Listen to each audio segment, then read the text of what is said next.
praise your name, Jesus. Hallelujah, hallelujah. Hallelujah, praise your name, oh God, Jesus. Hallelujah, hallelujah, hallelujah. Oh, hallelujah, hallelujah. Oh, hallelujah, Jesus, hallelujah. Oh, we glorify your name, Jesus, hallelujah. Glory, glory, glory to your name, oh God, Jesus, hallelujah. Oh, hallelujah. Purihin, purihin at dakilain ka, Panginoon, sa umagang ito. Hallelujah. Dakila ka, O Diyos, dakila ka. Dakila ka sa aming mga buhay, Panginoon. Hallelujah. Glory, glory, glory to your name, O Jesus, Jesus, Jesus. Hallelujah, hallelujah, hallelujah. Oh, glory, glory to your name, Jesus. Hallelujah. Hallelujah, hallelujah. Oh, we acknowledge your presence, oh God. Hallelujah. Hallelujah, Jesus. Hallelujah. Hallelujah, hallelujah. Hallelujah. Oh, hallelujah. Patuloy kami lumalapit sa iyo, O Diyos, sa umagang ito. Patuloy kami nagpapakumbaba, O Diyos. Hallelujah, sa iyong harapan. Oh, hallelujah. Narito ang iyong mga anak sa umagang ito. Patuloy na lumalapit, patuloy na nagpapakumbaba, O Diyos. Hallelujah. Hallelujah, hallelujah. Saliksikin mo ang aming puso sa umagang ito, O Diyos. Saliksikin mo ang aming puso at isipan, O Diyos. Hayaan mo na maging karamat-dapat kami sa iyo sa umagang ito. Sa paglapit namin sa iyo, sa pagdulog namin sa iyo, O Diyos. Hallelujah. Linisin mo ang bawat puso namin sa umagang ito. Maging, O Lord, yung nakikiisa sa umagang ito. Ang iyong mga anak, ang iyong mga lingkod sa umagang ito. Hayaan mo, Panginoon, na saliksikin mo ang puso namin. Yes, Lord. Hallelujah. Patawad nga po, Panginoon, sa mga kasalanan ng bawat isa sa amin. Patawad sa mga pagkukulang, O Diyos. Hallelujah. Hallelujah, hallelujah. Yes, O Lord. Salamat, Panginoon. Salamat. Salamat sa kapatawaran. Salamat sa pagmamahal. Salamat sa pagliligtas mo sa amin, O Diyos. Hallelujah. Salamat sa pag-iingat mo sa amin, Panginoon.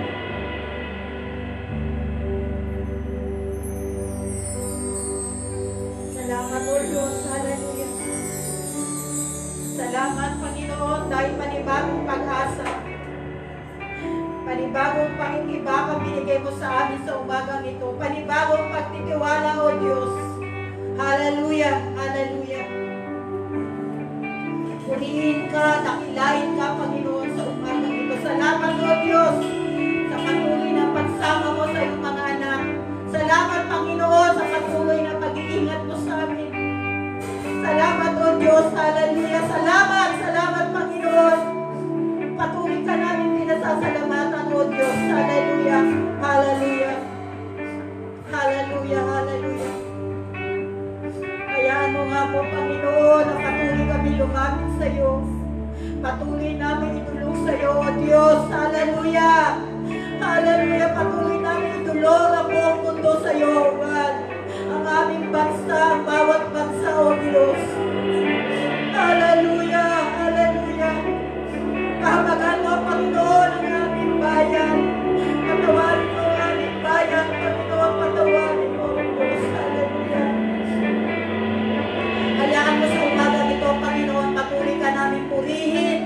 Patuloy ka namin pasalamatan dahil karapat naman sa O Diyos tumanggap ng papuri at pasasalamat. Hayaan mo, Panginoon, ang madama namin, maramdaman namin ang iyong pagkilos, ang iyong pagyakap, O Diyos.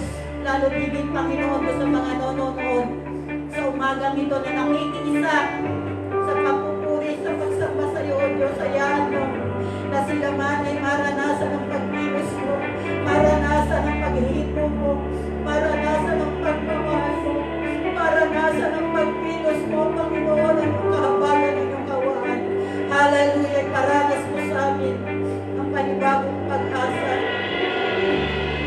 purihin ka, O Diyos. Sa iyo po ang umagang ito.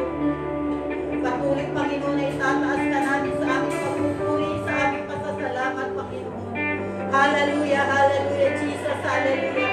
Pangunahan mo, Panginoon, ang gawain nito, O Diyos, hallelujah.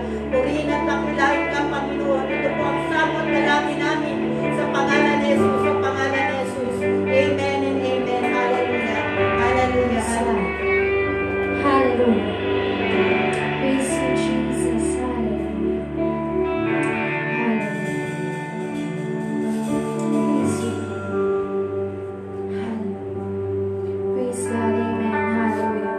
Yes, Lord, hallelujah. Patuloy namin dinadalangin, Panginoon, sa umagang ito, Lord. Bigyan mo kami ng puso ng may pagtitiwala sa iyo, Panginoon. Yes, Lord. As we bring you, Lord, our sacrifice of praise, Lord. As we bring you, Lord, papuri namin, Panginoon.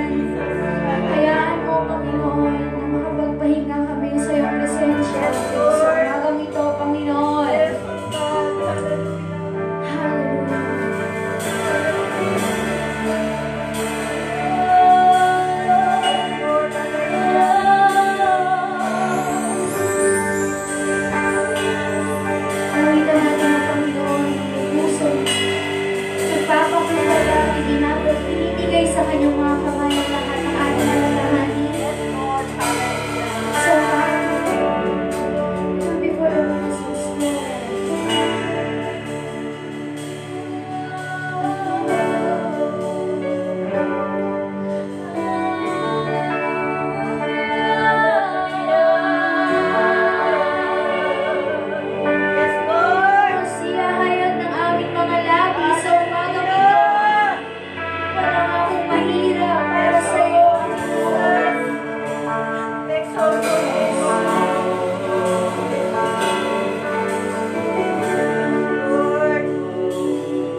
Hallelujah.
May the name of the Lord be blessed this morning. As we come before the presence of the throne of grace of the Lord, you just prepare your heart, your soul, your spirit, and your thinking.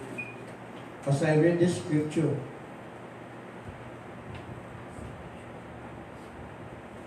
do you not know, have you not heard, the song, those who trust in the Lord, God will not fail. Silang nagtitiwala sa Diyos ay hindi mapapahiya. At kung ngayong umaga, sa gitna ng sitwasyon ng ating bansa, ng iba't ibang panig ng daigdig, ay nasa isang sitwasyon ng mga katanungan. Hanggang kailan? Hanggang saan? I'm just reading the scripture in the book of Isaiah chapter 40. If you're listening and watching this service for God's glory, ang sabi ng Panginoon, silang mga nanghihina ay lalakas. Silang mga nawawalan ng pag-asa ay magsisipagtibay ng pananalig sa Diyos. Silang may karamdaman, sila ay gagaling. Silang mga bulag sa katotohanan ay makakakita ng katotohanan. Silang mga nawawalan ng pag-asa, dulot ng mga iba't ibang uri ng salot ng kaganapan ng bansa. Ang kalutasan ay walang iba, kundi ang Diyos. I'm reading the scripture in the book of Isaiah chapter 40. Do you not know? Have you not heard? The everlasting God, the Lord, the creator of the ends of the earth, does not become weary or tired. His understanding is inscrutable. He gives strength to the weary, and to him who lacks might, he increases power. Though your youth grow weary and tired, and by grows young men stumble badly, yes, yet those who wait upon the Lord, shall renew their strength, and they will mount up with wings like eagles, and they will run and not get tired, and they will walk and not become weary. People of God, I want you to listen good and listen well about this particular passage in the scripture. In the scripture of Psalms chapter 40 verse 1 and 2, Psalms chapter 40 verses 1 and 2. I waited patiently for the Lord, and he inclined unto me, and heard my cry. He brought me up out of the horrible pit, or the pit of destruction, out of the miry clay, and set my feet upon the rock, and established my goings. Ito yung ipinaliliwanag ng lingkod ng Diyos sa buhay ni Haring David. Naroon siya sa isang kalalagayan ng kagulumihanan ng buhay, kasalanan sa harapan ng Yahweh, mga bagay na ginawa ng kanyang nasasakupan at maging ang daigdig sa kasalukuyan. Ito yung isang balon na kung saan ay walang maaaring makapag-ahon sa buhay ng isang tao, sa balon ng kasalanan, sa balon ng kadiliman. Kailangan ng tao, kailangan ng bansa, hindi tao, kundi ang kailangan ng bansa ay walang iba, kung hindi kapangyarihan ng Diyos, na siyang mag-aabon muna sa balon ng kasalanan at putik ng karumihan ng buhay, walang iba, kundi ang Panginoong Jesucristo. And today, if you feel like quitting, or you're still waiting something to be renewed in the strength, or anything that will pick you up to the level of strength that comes from the source of the strength, no other than God. And when you feel like quitting, when you feel like waiting, have you ever felt to abide for a cause that is right? Naranasan mo bang magkaroon ng isang damdaming mabigo sa gitna ng pakikipagbaka, ikaw ay nasa katotohanan. Ginawa mo na ang pinakamabuti. Ginawa na ng tao ang pinaka-the best na maaari niyang gawin sa panahon na siya'y nagugulimihanan, nasasaktan dahil sa pakikipagbaka sa isang matuwid na bagay. You did your best. You battled hard. But now you are tired and you wonder if there is any point in fighting on. Saan tayo kukuha ng lakas? Ito yung sinasabi dito ni Haring David. Sa panahon ng lahat ng uri ng pakikipagbaka na naaayon naman sa kalooban at wasto sa harapan ng Panginoon, ay nakararanas pa rin si Haring David ng kabiguan. Kawalan ng pag-asa. At ito rin nararamdaman ng ating buhay sa kasalukuyan. Mga panahon na tayo'y bagabag, mga sandali na kung saan tayo nagugulimihanan, hindi alam kung saan patungo ang daigdig, saan tutungo ang bansa, saan pupunta ang tao upang siya ay makaranas ng panibagong sigla katulad ng agila ayon sa ating binasa sa aklat ni Propeta Isaiah. The pit of destruction, or to be picked up as in the miry clay. You did your best, you battled hard, and now you are tired. And that's the word discouragement. Sa panahon ng tao ay nakikipagbaka ayon sa matuwid na bagay, tamang panahon, tamang sandali, tamang pangangatwiran, pero hindi niya nakakamit ang katarungan. Hindi niya nararanasan ang katubunan sa isang bagay na kanyang ipinakikipaglaban na tama, maging sa harap ng tao at tama sa harap ng Diyos. Ito yung sandali ni San David ay nagtatanong, sino at saang bagay ako makapagtatagumpay sa ganitong kalalagayan? Gayong ako'y nabuhay ng tama, gayong ako'y nanalig sa Diyos, gayong ako ay naglingkod sa Diyos, naghandog sa Diyos. But despite of everything what I have done before God, the servant King David still asking the Lord's mercy. At ito ang kailangan natin. Mga magulang at kapatid, kayong mga nararayan sa tahanan, nagmamasid ng ganitong palatuntunang ipahayag ang mabuting balita. Isa lang ang tanging pagkukunan ng tao, kundi ang kapangyarihan na galing sa ating Panginoong Jesucristo. One of the most of the world oldest maladies, mga matandang mga karanasan ng pamumuhay sa kasalanan sa kadiliman, yung kawalan ng pag-asa, discouragement. And it seems more people are fighting discouragement even today than ever before. Iba ang karanasan ng henerasyon ngayon. Iba't ibang uri ng kalamidad, salot ang dumarating sa ating bansa. Sa buhay ng tao, sa pamilya, broken relationship between husband and wife, between parents and their children. Ito yung discouragement.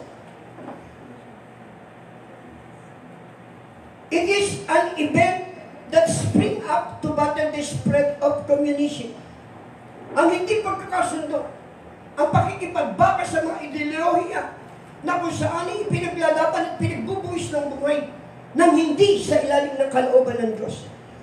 The rising tide of pornography. Yung mga kalaswaan na nagaganap sa daigdig. Ito yung isang bagay na kung saan ay kinabuhian ng Diyos kailanman ay hindi niya ikinatuwa. The accelerating spread of sexual permissiveness. Yung pakikipag-ugnayan ng lalaki sa lalaki at babae sa babae, ito ay kinabuhian ng Diyos. The decline of morality and increasing dishonesty. I repeat, increasing dishonesty. And one of the words that we can use to be proud to our dear President, he against about corruptions. The leader of the state is against corruptions. Dishonesty means kawalan ng tiwala. Kawalan ng pagtitiwala sa mga bagay na ipinagkatiwala. It is the word stewardship. irregularity and increasing dishonesty. To keep the world system free from corruption. Ginawa na ng lahat ng sinumang namiminuno. Tao sa kasalukuyang panahon sa iba't ibang panig ng daigdig. But the tide of violence and the permissiveness seemingly happen on and on. In Matthew chapter 24, reading to you the scripture,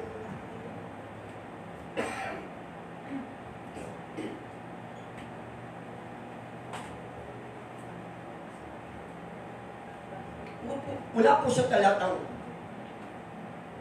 Matthew chapter 24,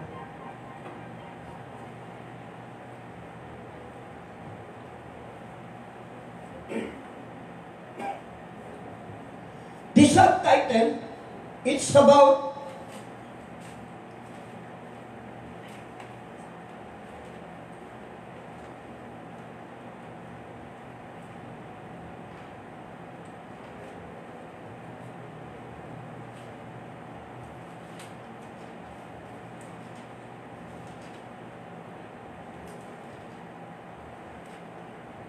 ang kahirapan at pag-uusig na darating. Beginning verses 1 up to verse 30. Ang pakikipagbaka ng bansa laban sa kapwa bansa at ang kaharian sa kapwa kaharian. Magkakagutom, lilindong sa iba't ibang panig ng dako. Ang lahat ng ito'y panimula pa lamang ng mga paghihirap. Sa panahon iyan, kayo'y kakaputan ng lahat dahil sa akin at isasagdan upang pahirapan at paytayin. Maraming tatalikod sa kanilang pananampalataya at mapupuot sa isa't isa. Ipagkakanuno sa isa't isa ang kanyang kapwa. Maraming magpapanggap na propeta at ililigaw nila ang marami. Ang kasama ay lalagana.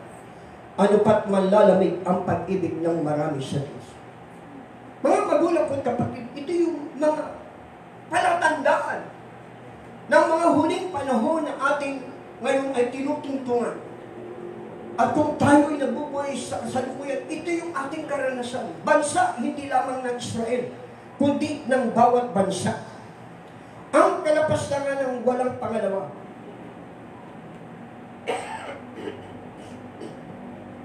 Ang nasa bubungan ay huwag nang mag-abala upang bumaba, upang kumuha ng kahit ano sa kanyang bahay. At ang nasa bukid ay huwag nang umuwi upang kumuha ng banabal. Kawawa ang nagdadalang tao at nagpapasusog sa mga araw na iyon.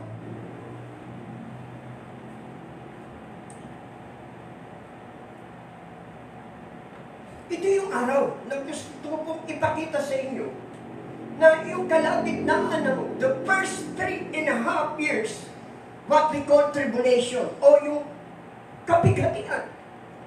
Ito yung mga palatandaan ng huling panahon ng pagbabalik ng Diyos.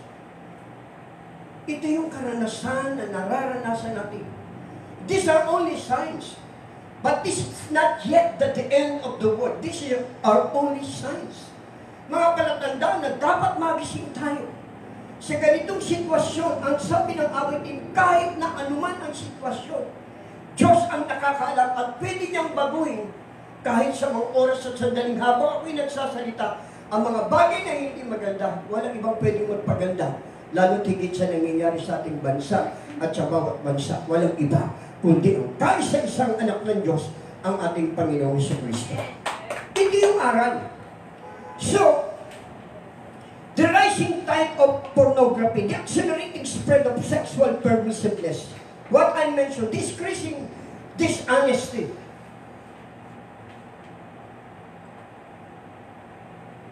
don't give up.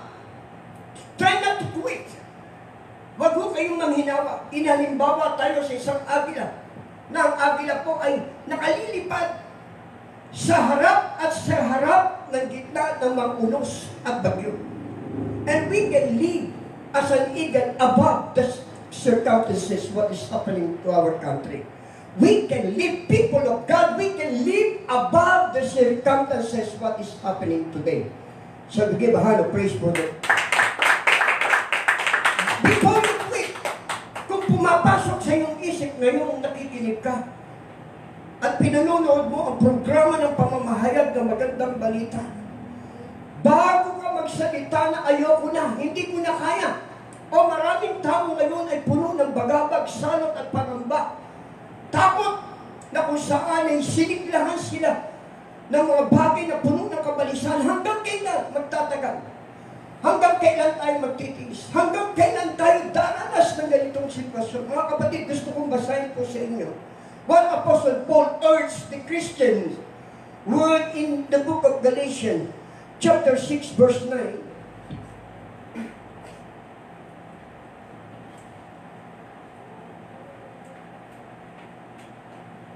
I'm reading the scripture in English version. In due time, we shall reap if we do not grow weary.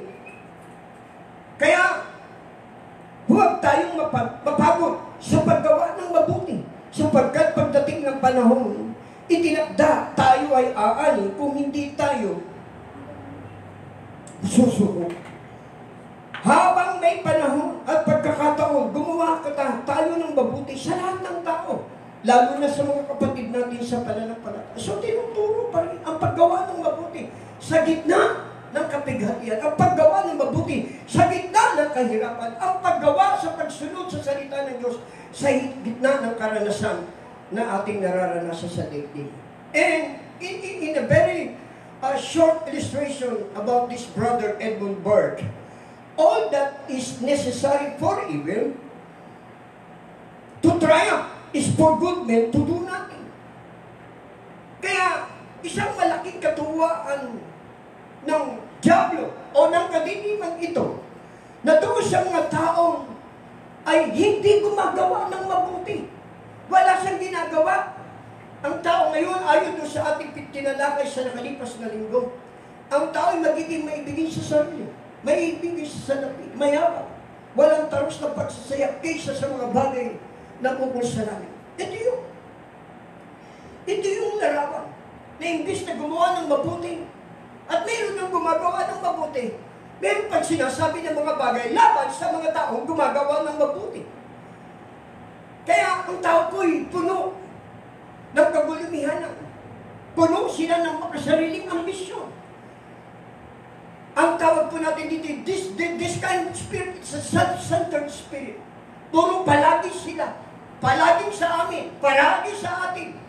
Wala siyang ginawa ng mga bagay at kung meron man ay binang. Ang tinuturo ng banal na kasultan, huwag tayong manghinawang gumawa ng mabuti. Ay, sa pinaka paggawa ng mabuti, yung sumunod tayo sa pinaiiran ng batas. Yung sumunod tayo sa pinaiiran ng ating bansa na magkaroon ng personal na disiplina. Aking napansin, mismo sa labi ng ating mahal na Pangulo, na kung gusto nating makalaya sa ganitong kalalagayan, magkaroon tayo ng pagkakaisa at disiplina sa sarili. Ito yung isang bagay. Tayo rin ang makagagawa na maaaring gawin tayong sisidlan ng Diyos kung tayo ay kikilos at magkakaroon ng personal na disiplina sa ating buhay. Maraming mga panukala na pinaiiran ng batas na dapat nating sundin upang ang bawat isa ay mapahamak, ay huwag mapahamak. Yan ang karunungan na nagmumula sa Diyos. So, give a hand of praise for this. Apostle Paul assured us, if God is in us, who can be against us? Ang pangako ni Pablo doon sa kanyang sulat sa aklat ng Roma, kung ang Diyos ay nasa panig natin, sino ang kalaban? Kaya kung ikaw ay nakikinig ngayon, minamatyagan mo ang gawain ng pangangaral ng magandang balita. Kung ikaw ay nasa panig ng Diyos, wala kang pangamba. Kung ikaw at ako'y nasa panig ng Diyos, wala kang dapat ikatakot, sapagkat ang Diyos lamang ang may tanging kapangyarihan at kakayanang iawon ng bansa, ang maraming bansa na inabot ng sakuna at salot na ito'y walang iba kundi ang kamay ng Diyos. Ito yun. Kailangan natin ng kamay ng Diyos. Kailangan natin ng Diyos sa panahon ito.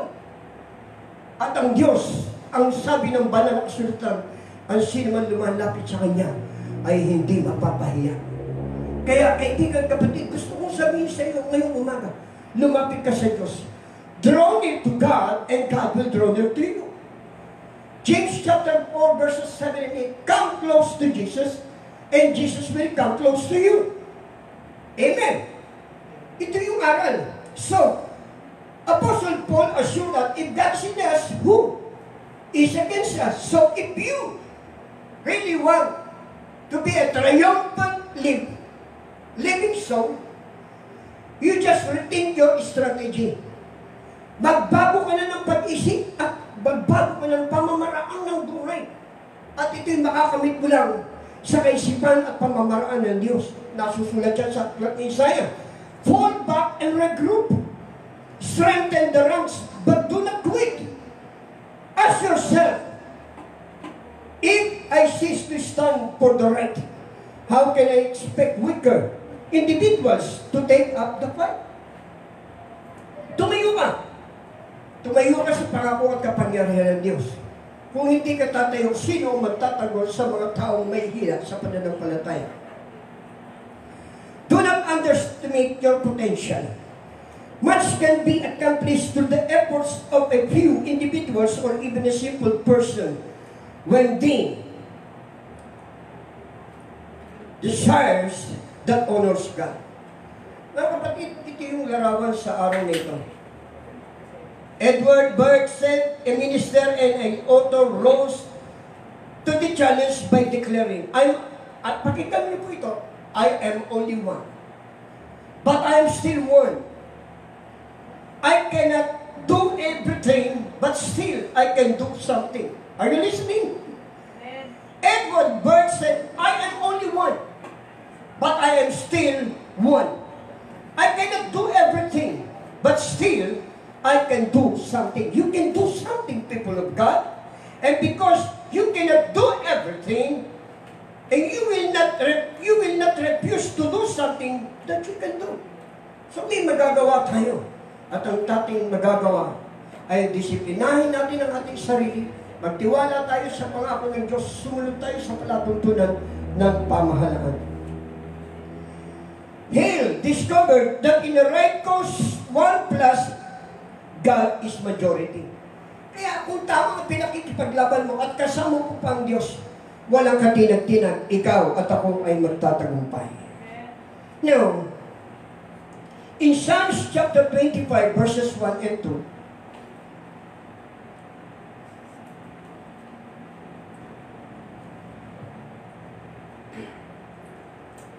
sa aklat ng awit, kabanatang 25, talatang 1 at 2. To thee, O Lord, I lift up my soul, O my God. In thee I trust. Do not let me be ashamed, and do not let my enemies exalt over me. Ako'y may tiwalang iyong ililigtas. Kayo ba'y nagtitiwalang ang ating bansa ay ililigtas ng Diyos? Kayo ba'y nagtitiwala na ang bawat bansa na inabot ng salot na ito ay ililigtas ng Diyos? At kung ikaw ay nagtitiwala sa oras na ito, habang pinakikinggan mo ang tinig na ito, hindi lamang ikaw ang ililigtas ng Diyos, hindi lamang ililigtas ng Diyos ang iyong pamilya, ililigtas na ng Diyos ang bawat bansang nagtitiwala sa Kanya. At ang bansang Pilipinas ay para kay Jesus. Ang bansang Pilipinas ay para kay Jesus. Don't give up, people of God. If you're listening to this session, this service, don't give up. Don't quit. Isang karanasan sa buhay po ni Dorothy King, nangyari po ito sa kanyang tunay na buhay. Hayaan mong ikwento mo ito, although it's stated in English, I will translate it in Tagalog. Si Dorothy King po ay 70 milya araw-araw ang kanyang ibinabiyahe. This happened in the United States. Siya ay bumabiyahe ng 70 milya, 70 miles, round trip to work each day. Nagtatrabaho siya araw-araw. At ang biyahe niya po ay 70 milya. And to make it double, 140 miles round trip, back and forth po ito, round trip. Now, 3 taon may nangyari sa buhay ni Dorothy. Pauwi siya sa kanyang tahanan. Isang madaling araw, siya po ay nabangga ng isang sasakyan na kung saan na kanyang nakasalubong na walang ilaw. Kaya nangyari po, siya po ay 40 feet. 40 hakbang ang kanyang pagkakatilampon. At siya po ay nagkaroon ng iba't ibang uri ng mga bali sa katawan, sa ulo, sugat. Kaya, para mo siya makuha doon sa loob ng sasakyan, kailangan ng maraming instrumento. Pero yung driver na nakabangga, tumawag ng ambulansya at kailangan hugutin po siya sa loob ng kanyang sasakyan. At kailangan po ay lagariin ang buong sasakyan upang siya mailabas. Doon sa ospital, sinuri siya ng doktor at nagkaroon po si Dorothy ng maraming mga pasa, bali ng katawang buto hanggang sa kanyang bungo. Pero ang magandang balita, si Dorothy ay buhay. Nakapagsasalita, pero kinangangailangan po siya na magkaroon ng pagkatayo ang 38 fracture sa kanyang mga buto at katawan na nangangailangan ng mahabang kapahingahan. Plus internal injuries with massive bleeding. Yung doktor, nagsahatol sa kanya, sabi sa kanya, kaunti na lamang ang iyong panahon para muling bumalik ka sa paglakad. Hindi ka na makalalakad at mananatili ka ng lumpo. Ang doktor ay nagtalaga ng 6 na buwan para magkaroon ng kagalingan si Dorothy. But yet, in a 4 and a half months, yung medic, yung doktor ay nagulat sapagkat si Dorothy po ay muling nakabalik sa trabaho at nakatapos muli ng 3 taon. But in 8 months, may nangyari. Pagkatapos ng sakuna, Dorothy met an accident again. Ano yun? Hindi po ito natapos. In 11th month, after the day of the accident, it happened again. Traveling with her family, kasama na ni Dorothy ang kanyang pamilya. And Dorothy was hit again together with the family. And these injuries, and Dorothy once more hospitalized with the broken bones at the neck. Yet today, she is up and working again, driving that 70-mile round trip again every day. How does she find the courage to go on? Sumulat siya, at ang sinulatan niya po, mga mananampalataya. Dorothy wrote, through faith she wrote, even to a Christians, God allows trials and tribulation. I want you to listen good and listen well. Kung ikaw ay nakikinig ngayon, nanunungkulan sa bansa, ano man ang tungkulin mo, magulang ka, edukasyon, lahat ng bagay na kung sa mga oras na ito'y bukas lamang ang iyong puso at isipan, I want you to listen good and listen well. I'm repeating this. God allows trials and tribulation to come into our lives, to come into our country, to come to our nation, our days now, to our country, even nation, what we call the COVID, in which we sometimes we do not understand. Bakit dumating pa to?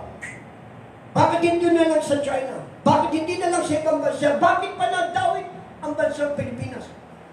Mga magulang ko at mga kapatid, God allows trials and tribulation, catastrophe, to come into our lives. Iyon po yung sinabi ko sa inyo, if you still remember what I mentioned in John chapter 16. In this world, you and I, we people of God, if you're listening again, I challenge you, in this world, you and I will have trouble. People will have trouble.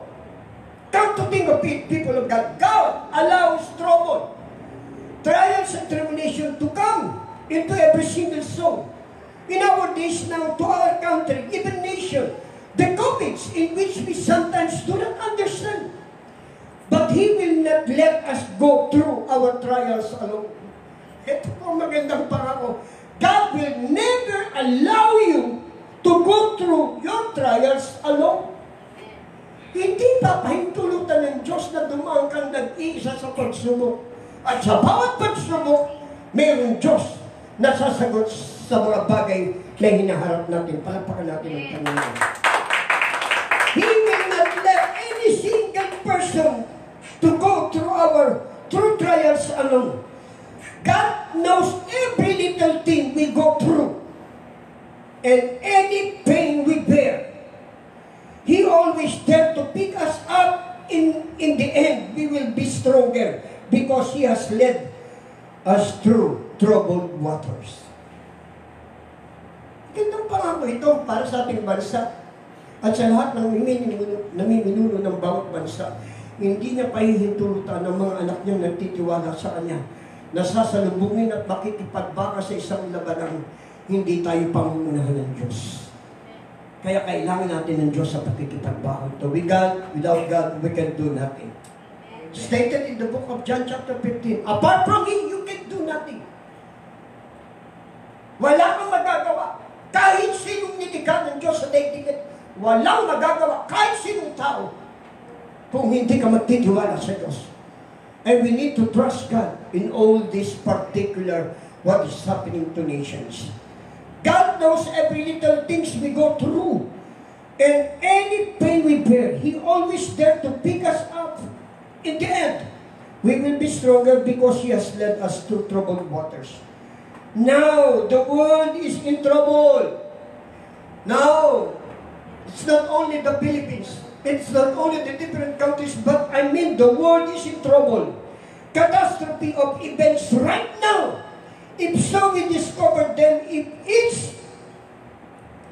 our faith in God is real, no matter we need the God who made Dorothy, can we make it to you? Yung natagpo ang Diyos ni Dorothy, ay matatagpuan mo rin Diyos ngayon sa araw na ito. Sa lahat ng sakuna na naganap sa buhay ni Dorothy King, ligtas, ibinalik ang katinuan ng isip, ibinalik ang kalusugan, at muli siyang nakapagtrabaho. At sabi niya, pinahintulutan ng Diyos lahat na mangyari sa buhay ko ito upang sa huling panahon, huling sandali na ang tao'y nabubuhay, wala bang iba siyang kundi pagtitiwalaan, kundi ang Diyos. Palapakan natin ang Panginoon dyan. Ngayong umaga, gusto kitang hamunin na pagtiwalaan mo ang Diyos. Sama-sama tayong magtiwala sa Diyos at sama-sama tayong disiplinahin ang ating buhay sa harapan ng Panginoon. Sumunod tayo sa mga panukala ng mga ipinaiiral ng batas. At muli, nais kong idalangin ito. Paulit-ulit po namin idinadalangin ng mga prayer concern ito. Be in the spirit of prayer right now as I read this prayer concern.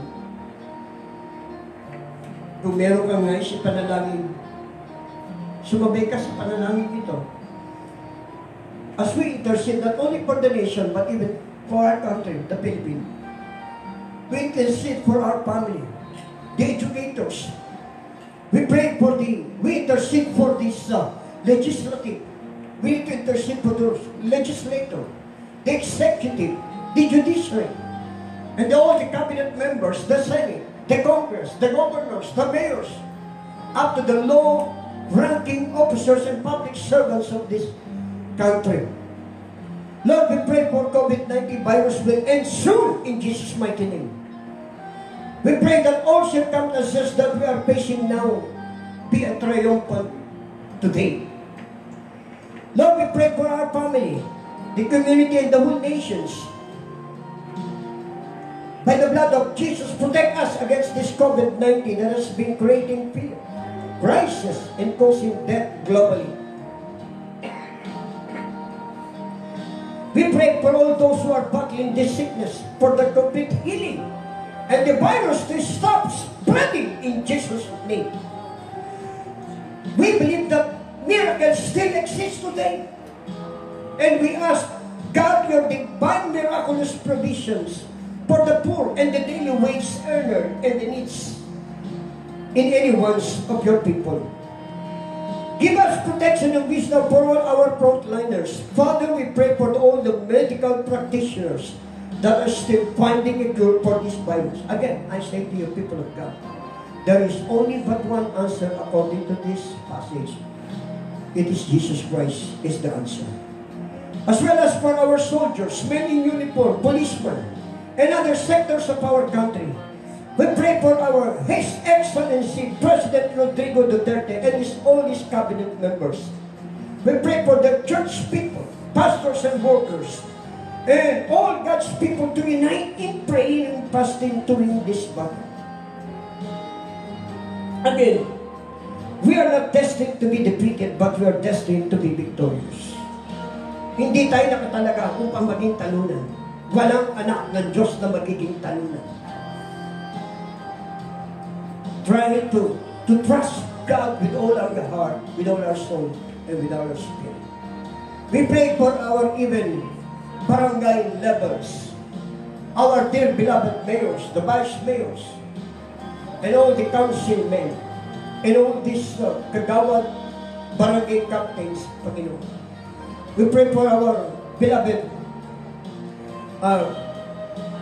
barangay captain, Arman de Los Angeles, plus the kagawad, the Tugay family, the Adranio family, the Ramos family, the Valeda family, the Babier family, the Tacluyan family, the Fernandez family, Ramos family, Quijano, Gita, Justo, Priera, Trinidad, Alejo Karen, De Los Angeles John, Amano, Galle, Kidin, Castro, Tessie, Castro, and Joma. Lord, we pray for your people today. Sumama po kayo sa isang panalangin sa araw nito. Panginoon, lumalapit po kami sa iyo. Sa buhay ng mga lingkod ng Diyos na ngayon ay nagkaroon ng iba't ibang uri ng gawain sa loob ng iglesia. A house church, a Bible study, a prayer meeting, for only a selected people, but still, we will not stop spreading your gospel, Father. Hindi itong salot na ito makapagpapahinto sa aming ipangaral ang kapangyarihan ng iyong salita. Because we believe in your word, Matthew chapter 4, verse 4, Luke chapter 4, verse 4, Lord God, men shall not live by bread alone, but by the word that proceeded out of the mouth of God. Panginoon, hindi na namin pinapahintulutan sa mga oras at sandali na ito na lumawak pa ang salon na ito sa pangalan ni Jesus. Kinukontrol ka namin sa pamamagitan ng banal na dugo ni Kristo Jesus at aming inuutusan ka. Sinusumpa, pinalalaya sa aming bansa at sa maraming bansa. Pinatitigil ka namin sa pangalan ni Jesus. Sa pangalan ni Jesus. At inaangkin namin, Panginoon, ang pagpapalaya ng maraming bansa sa lahat ng uri ng karamdaman sa pangalan ni Jesus. Sa iyong latay at sugat, kami ay iyong pinagaling. Ang aming bansa ay iyong pinagaling. Ang maraming bansa ay iyong pinagaling. Lord, tinatawagan mo ng pansin ang sansinukob, ang iyong sambayan, ang iyong mga nilikha na muling magbalik loob sa iyo. Nanunumbalik kami sa iyo, Panginoon. Patawarin mo kami sa aming mga kasalanan. Patawarin mo kami, Panginoong Diyos, na binigyan namin ng panahon yung para sa sarili namin at hindi namin binigyan ng tunay na sandali at tama at wastong panahon ang Diyos na may likas sa aming buhay at sa daigdig na ito. Nanunumbalik kami sa iyo, Panginoon. Isa lang katugunan, Panginoon, upang kami magtagumpay, ay yung kami ay magtiwala sa iyo. Ngayong umaga, nagtitiwala kami sa gagawin mo, Panginoon, sa pangalan ni Jesus. Lord, ikaw ang nagsabi, anumang talian sa lupa ay tatalian sa langit. At anumang kaligan sa lupa ay kakaligan sa langit. Panginoon, ngayong umagay, inaangkin namin ang paglukob ng iyong banal na dugo sa aming buhay, sa aming pamilya, sa aming trabaho, sa aming kinabukasan, sa aming daigdig, sa aming bansa, sa mga namiminuno ng aming bansa. Huwag mo po silang pababayaan, Panginoon. Ipagtanggol mo, Panginoong Diyos, at magsusugo ka ng banal na anghel, sapagkat walang buhay ng iyong mga anak na mapapahama kung ito ay nasa ilalim ng iyong mga kamay na mapagpala. Pagpapalain mo din, Diyos, ang mga tagapakinig na doon sa mga walang pag-asa, ngayong umagay may pag-asa. Doon sa mga nanghihina, ngayon ay may kalakasan. doon sa mga nais sa buko, ngayon, Panginoon, ay patuloy na maglilingkod sapagkat sila, kami ay nagtitiwala sa iyong mga pangako. You have promised us that those who trust in you, you will never leave them nor forsake them. You will never leave us nor forsake us. And we entrust to you, Lord God, our souls, our country, our nations. Pinagkakatiwala po namin sa iyo ang aming mahal na Pangulo, ang ikalawang Pangulo, ang mga senador, ang mga congressman, ang mga governors, ang mga mayors, ang mga barangay leaders, and all those legislative, executive, and judiciary, Lord. Lord, we pray for all our dear who give their lives, the frontliner, the practitioner, the medical doctors, Lord, who are in the frontliners, Lord. Binigay nila ang buhay nila, Panginoon, upang maging bahagi. At ang mga naulila, Panginoon, ay kailangan nila ng kaaliwan. Aliwin mo po sila, Panginoon. At amin po dinideklara ngayong umaga ang tagumpay, Panginoon, na iyong ipinangako. Sila nagtitiwala sa iyo ay hindi mapapahiya. At ang iyong salita ay hindi babalik ng walang kabuluhan sa sinumang nangyayari. We declare, Lord God, that we are victorious. In Jesus' name. Amen. Amen. Kung kayo po'y nasa loob ng tahanan, ating pong isagawa ang ating pong banal na hapunan. Kung hindi kayo nakapaghanda, you just be in the spirit of prayer as you intercede for us what we are having now.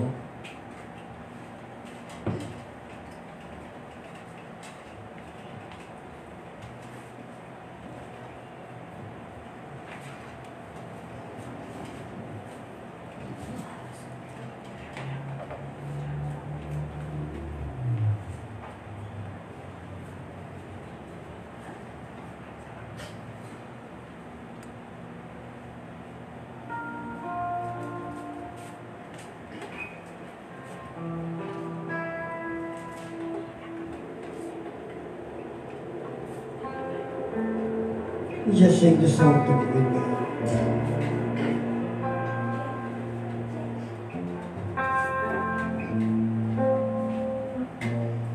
Awitan natin ang Panginoon.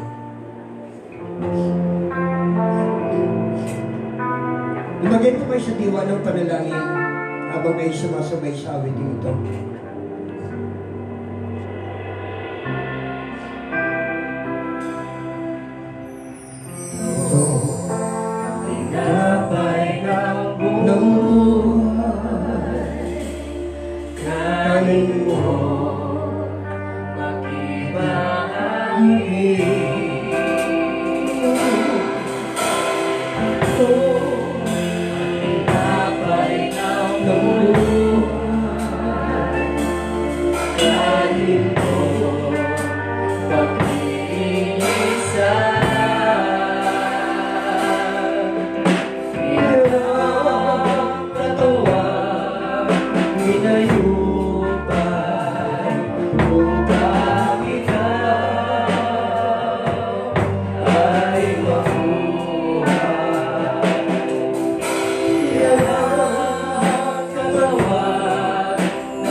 Reading the scripture in the book of 1 Corinthians chapter 11, for I received from the Lord that which I also delivered to you, that the Lord Jesus, to the night in which he was betrayed, took bread, and when he had given thanks, he broke it and said, "This is my body, which is for you. Do this in remembrance of me." Panginoon, inamin ng tinapay niya ito'y sinisimbolo ng iyong katawan na nagkaroon ng latay, sugat. At mula sa latay niyan at sugat, kami ang iyong pinagaling. Ngayong umaga, lahat ng nasa banig ng karamdaman, lahat ng nasa ilalim, Panginoon, ng COVID event na ito, ibangon mo sila sa silid, sa loob ng kanilang silid, kwarto, ng ospital, sa pangalan ni Jesus. Ibangon mo po sila. By your stripe and by your wounds, we are here. They are healed, Lord. lives delivered, Lord, in Jesus' mighty name. Ibago mo sila, bigyan mo ang mga doktor ng karunungan na nagmumula sa iyo. Gawin mo kanilang kamay ay katulad ng iyong kamay na sa sino ang matantayan ay nagkakaroon ng kagalingan. As they use their hands, Lord God, to operate, to give medicine, to assist, Lord God, in all the needs of the physical condition of the patient. Let there be healing right now. Let there be healing right now. And healing is flowing. By your stripes, they are healed, Lord. We give you praise. We give you honor for the healing. In Jesus' mighty name.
Also after supper, saying, "This cup is the new covenant in my blood.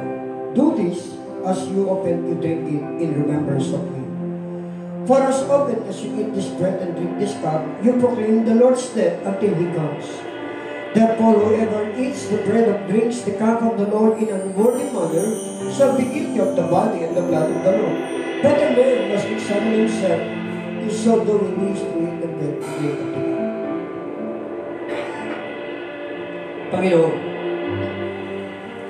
thank you for the forgiveness of our sins. Thank you for the forgiveness of the world. Thank you for the forgiveness of our nations, Father. Thank you for the forgiveness of your people, Father. Salamat sa kapatawaran. Salamat sa paglilinis ng aming buhay. Salamat din sa paglilinis ng aming bansa at ng bawat bansa. Papalain mo, Panginoon, at iingatan sa pamamagitan na sinisimbolo ng sarong ito na ang dugo na napitis sa krus ng Kalbaryo naging dahilan upang ang tao'y mapalaya mula sa kadiliman. Pinalalaya namin, Panginoon, ang aming bansa mula sa kadiliman. Lord, mula sa dilim ay ilalagay mo sa liwanag ang aming bansa. Paliliwanagin mo ang bawat bansa at nagtitiwala sa iyo, Panginoon. Pagpalain mo ang gawain ito sa pangalan ni Jesus. The Lord bless you today. The Lord bless you. The Lord bless you. In Jesus' name. Amen.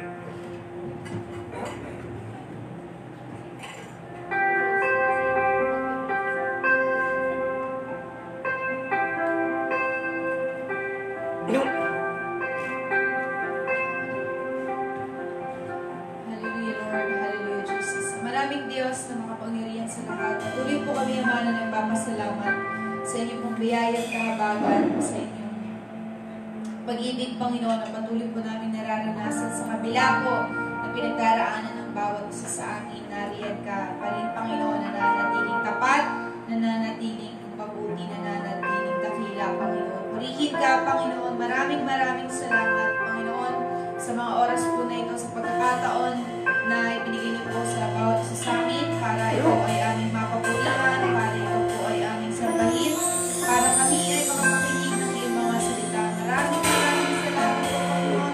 Ikaw, Diyos, na ikaw ay mabuti, ikaw po ay tapat, at sa mga oras na ito, kayaan niyo po, Ama, na patuloy ka pa rin aming pasalamatan dahil alam po namin na meron kang gagawin, meron kang ginagawa sa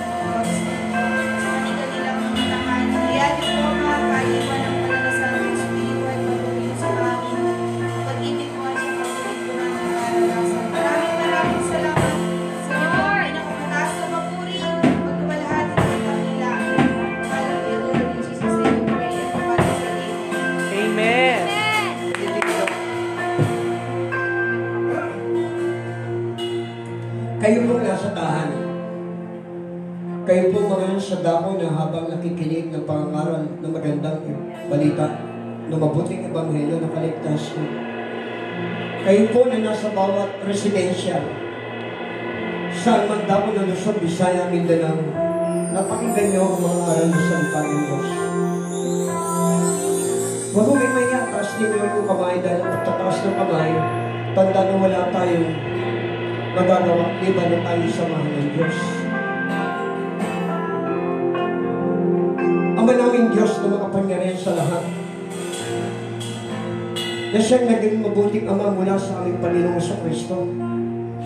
At dahil sa iyong pag-ibig, Panginoon, ibinigay mo ang kahit sa isang anak, walang iba kundi ang Panginoong Kristo na aming tagapagligtas at tagapagligtas ng aming bansa.